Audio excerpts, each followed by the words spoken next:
I welcome you warmly to our channel. Welcome back. Today, we're diving into a really powerful poem that tells a timeless story of political deceit, public suffering, and, eventually, a call for justice.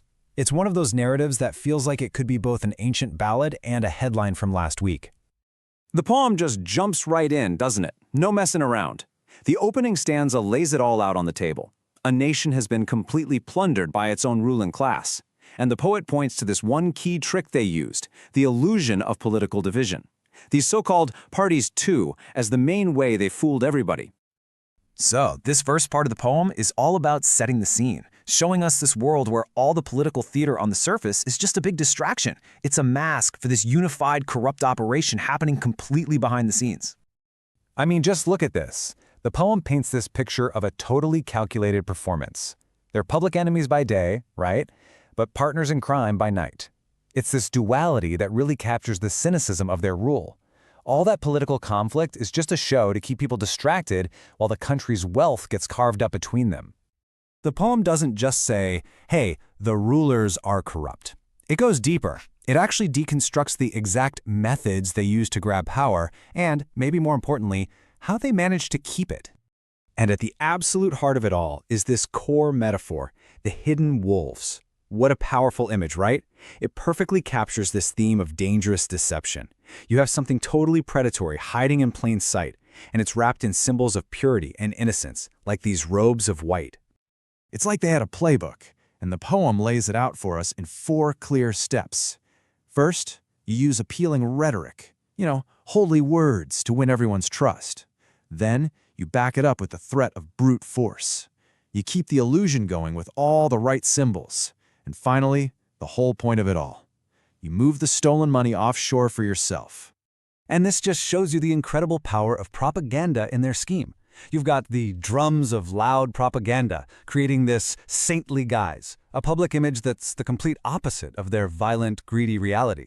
Even though they're red with bloodshed stain, they somehow manage to parade around as these enlightened, wise leaders. And here we see the tragic bottom-line consequence of their rule. It's a total zero-sum game. Every empire they built overseas, every last bit of wealth they stashed away, was directly tied to the suffering and starvation of the very people they were supposed to be governing.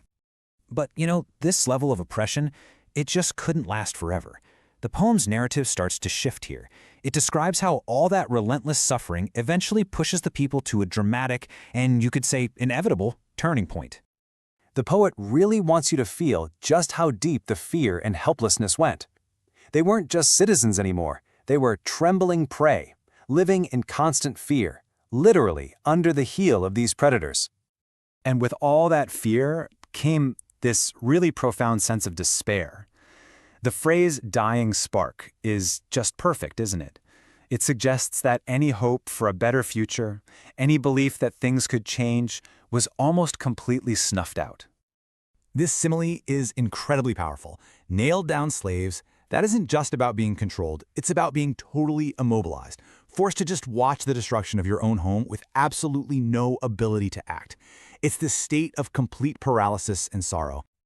And here it is, the climax of the whole story. That dying spark of hope, it finally catches fire.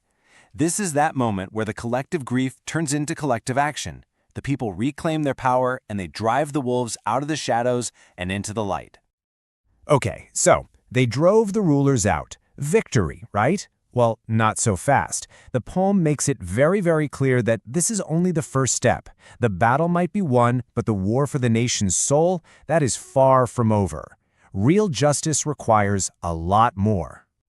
So, a new and honestly a more insidious metaphor shows up, the crocodiles. These aren't the wolves who ruled from the top. No, these are the remnants who linger behind. They just adapt their tactics, crying these deceitful tears and playing on people's fears to survive and keep their corrupt practices going from inside the system. This question is really the pivot for the poem's whole final act. It shifts the story from one about revolution to a manifesto for how you actually rebuild. What do you do the day after you've driven out the wolves? And the poem's answer is that justice isn't some vague symbolic idea. Nope, it demands concrete, tangible actions. We're talking legal trials for everyone involved, from the killers to the thieves, and, critically, the full return of every single piece of stolen wealth. This is the ultimate goal, isn't it? The real prize. It's not about revenge, it's about renewal. The aim is to cleanse corruption stain completely, to allow for a genuine rebirth of the nation's integrity and its honor. So the poem wraps up by laying out the foundational pillars for this new society. And it's a simple but really profound vision, right? A future that's protected by freedom, that's governed by truth, and that's watched over by a justice system that is always vigilant, all for the sake of the next generation. And that leaves us with this powerful universal question. I mean, this ballad might be about one fictional place, but its themes are everywhere, and it forces us to ask, what really is the first step in breaking that cycle of corruption? Is it accountability? Is it truth? Or is it maybe just the courage of a people who finally decide they've had enough? Thank you very much for watching.